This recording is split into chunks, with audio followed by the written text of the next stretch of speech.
What's happening, G? Welcome back to Thug Notes Get Lit, where I school you on the best classic literature in existence. I'm Sparky Sweets PhD from Thug Notes, and I got some ice-cold revenge stories to share straight out of my favorite novels. Time to light this shit up.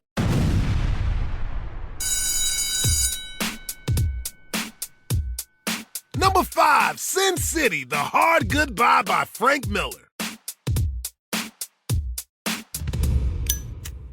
You know the story, you seen the movie. Sin City is one of the dopest graphic novels around. I love how hardcore this gritty city can get. And of all its players, none are more ice cold than Marv, the fugly giant who don't give two who he caps. The story starts with Marv waking up from a mean blackout. Brother looks over and no! The lovely trick Goldie he was getting buck wild with is dead. Our man Marv is framed for murder, and every cop in Sin City is all over his ass. But the fuzz picked the wrong dude to with. Marv boot up and plows a crimson trail through the city to find out who capped his queen Goldie. This bull is mad pissed, and when he finds out his girl was killed by some creep kid and a crazy cardinal who eats women, Marv makes it his new mission to cook up a sizzling pot of revenge. Can you take the heat? 'Cause he's coming. Man, I tell you, in Sin City, Marv serves revenge like a chef. He punks the punk kid that killed Goldie, ties him up, and then feeds his creep ass to a dog. He then brings the creep's head to the cardinal before icing him with his bare hands. Damn. Despite being messed up, Marv wastes all these people because Goldie was the one person who didn't treat him like a freak. Yeah, the dude is ugly and a sick puppy, but he knows how to treat women with respect. And in the world of Sin City, the real monsters are the ones who treat ladies like meat. So watch your ass, yo. Don't be a dick. And if you are, Madman Marv will track you down and feed your nuts to this bitch.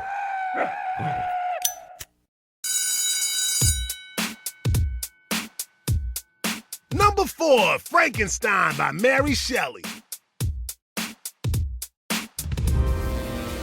Doc Vic Frankenstein is the OG mad scientist. Dude is so in love with his skills that he say F it to nature and screams, "I'll be a god, yo! I'm making life!" What? The doctor makes a nastified creature out of corpses and such, but once it's breathing, the doctor freaks. Everyone who sees this creature is scared to death of his ugly-ass mug. The monsters say to Vic, "Hey, Padre, what's the deal? Can you do me a solid by making me a hot wife?" The doc agrees, but loses his once he realizes that the creatures could get their freak on, unleashing an entire army of kids. Yo, that don't sound good at all. So the crazy doctor rips his Mrs. Monster to bits. This brutal cock tease makes the monster so pissed that he chokes Victor's bride to death on their wedding night. After that, Victor spends the rest of his days trying to put a cap in this beast.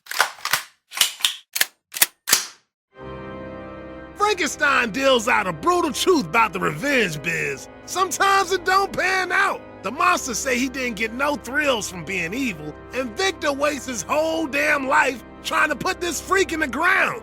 For both of them, revenge is None of this would have happened if Victor had just kept his promise and built a biddy for his monster. Then again, Victor wouldn't have had to do that much if he had simply just let his zombie monsters stay dead. And let this marinate. If Vic's a god and his monster be his creation, then what does that make the good doctor? A crazy quack, in my opinion. If you a monster, don't be making things in your image. You heard?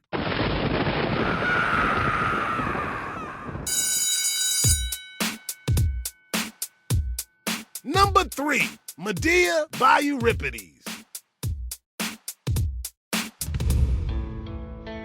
Unlike the Tyler Perry movie, the classic Medea was a barbarian witch who shacked up with the badass Jason of the Argonauts fame. Jason was mad dope, y'all, but he was also a bit of a flake. So when Jason hit it and quit it, leaving Medea with their kids, Medea freaks the out.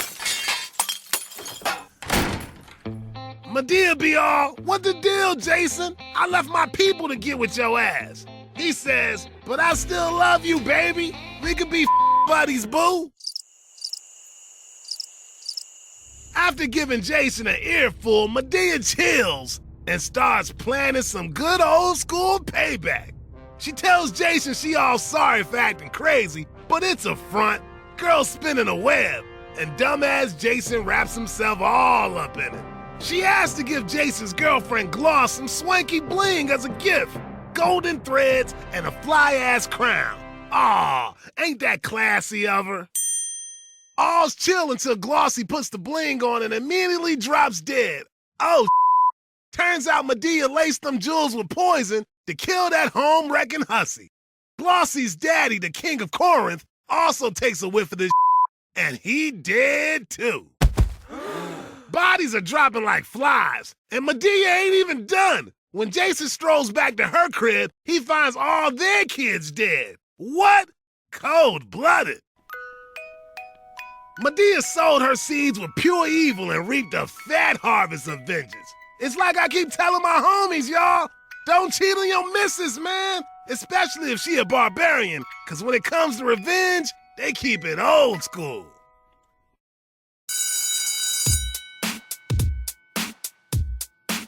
Number 2, The Count of Monte Cristo by Alexander Dumas.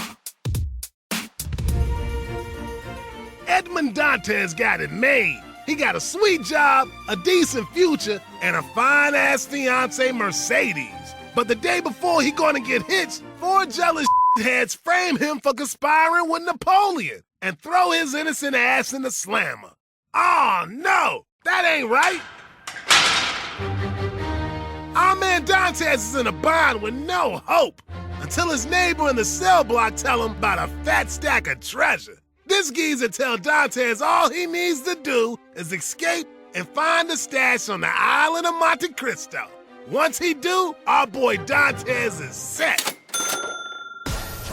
The man can buy anything with these Benjamins, so what does he get? A sexy slice of revenge. First, Dantes helps out his old friends, and then he goes to work on all the haters that framed him. Brother spends 10 years plotting revenge in sick detail, till he emerges with a new street name, the Count of Monte Cristo. And this count is out to collect some street justice. Dantes is patient with his enemies, tearing them down one by one. He doesn't simply ice them, he disgraces them. He turns the public and even their loved ones against them, showing how crooked they've been for years. That is dope. By the time Dantes is done, 2 of his haters be dead, 1 is nuts, and the last sucker living like a rat in the streets. Damn! Looks like Dantes went from scrub to baller faster than anybody could count. That's the Count of Monte Cristo for you. A righteous tale about the best revenge money can buy.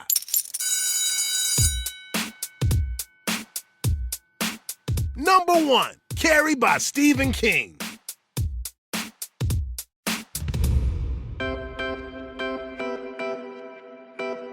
Carrie White just a white girl living in small-town Maine. But unlike most teens on the scene, Carrie got tripping mind powers. Wow! Somebody call the X-Men, you heard? Whether it be home or school, Carrie just don't get no respect. Her mama's a Westboro Baptist nutcase. In the name of Jesus. And all her classmates are bratty mean girls who rag on her for having her period in the locker room shower. One of the girls ain't a total bitch, so she asks her boyfriend Tommy to take Carrie to prom. Carrie got a mad crush on this boy, which is cool, until it turns out the girl's planned a trap. Carrie has a banging time and is even elected prom queen. Unfortunately, the vote was rigged by Chris, the alpha bitch who, along with her dickhead boyfriend Billy, dumps a bucket of pig's blood all over Carrie. And when they do, the bucket falls atop of Tommy and straight ices him. What? Not Tommy? No! Carrie see red and gets so mad pissed that she blows like TNT on the prom stage. She uses her powers like Jean Grey going Dark Phoenix on their asses. She flips the sprinklers and starts zapping everyone around her with wires. Burn it down, Carrie. Burn it down. After burning down the school with almost everybody inside, Carrie goes cruising through her town, blowing up gas stations and till it looks like the whole world is blazing. Then she stops her mama's wicked heart just by staring at her, and later wrecks a car with Chris and Billy in it as they try to run her down in the streets. Yeah, payback's a bitch, y'all. Ultimately, Carrie's a story about what it's like to be a teenager and how hard it can be when all the haters be hating. Do all teenage girls have trippy powers? I don't know, but maybe some do. So stop tripping and take a stand against bullying. If you don't, your ass might get burned at prom next, and I ain't talking about gonorrhea. That's it for Vengeance, my classy players. If you're new and you dig the show, be sure to show some love by listening to all our episodes. Thanks for tuning in and for keeping it real. Catch you next time, y'all. Peace.